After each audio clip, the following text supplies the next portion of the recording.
with another pillowcase. This one has a zipper on the bottom, and it's a vintage pillowcase that has been in my family's house for a while, and it's satin, and I don't know what else to do with it. So I have the choice as I'm looking at it. I can cut the zipper off and make that the bottom of the shirt, like that, and cut the holes here. Or I can use this for my actual neckline, which might be kind of interesting. It would be kind of like a boat neck, I think. I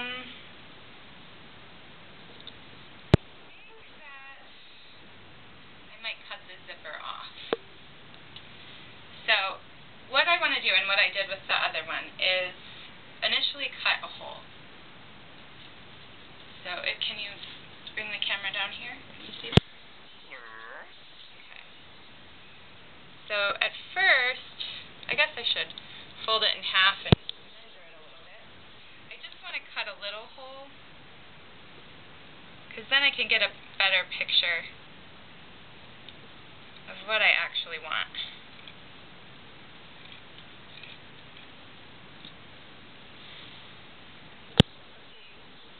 This is big enough for my head.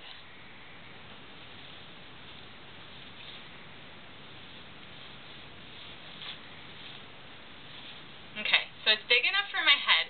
I don't know if it's the neckline that I want yet, so I'm just going to go ahead and cut armholes, and then I'll figure out style.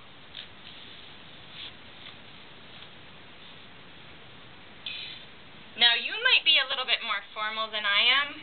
I kind of like things with tears and frays, and that might not be your style. So if it's not your style, then I would suggest there's something that you can get at the craft store, which is called iron-on seam. And you can do that, and just, if you do that, let me show you, hold on, cut the bottom of this off. If you choose to iron on a seam, then all you would have to do is fold it under and put the adhesive right here, and it will work with your iron. Well, or if you're good at sewing, you can just double fold it there and sew. It's better if you press it with an iron to get your crease in.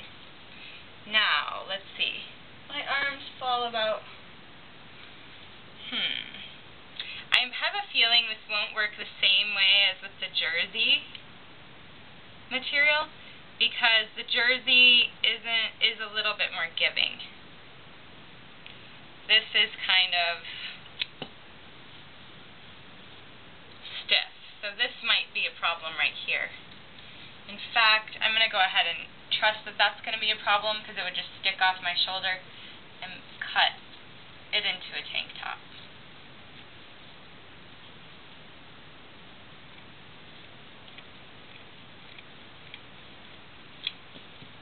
Like I said, if you sew and you realize that you have done your holes too large, then you can just sew them back up.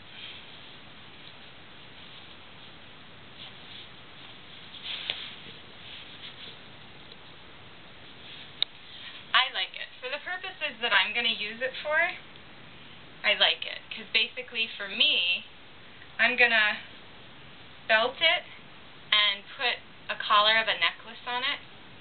I might even get interesting one day and decide to just rip it. Just probably, it sounds more like me.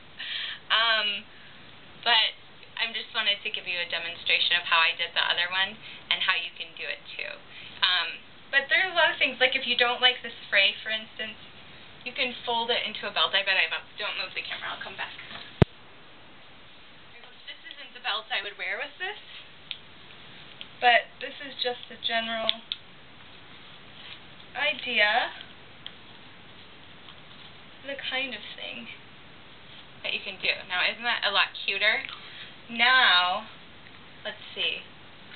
Just keep the camera there, I'll be right back. I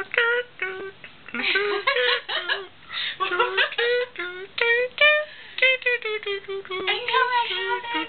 Hold on.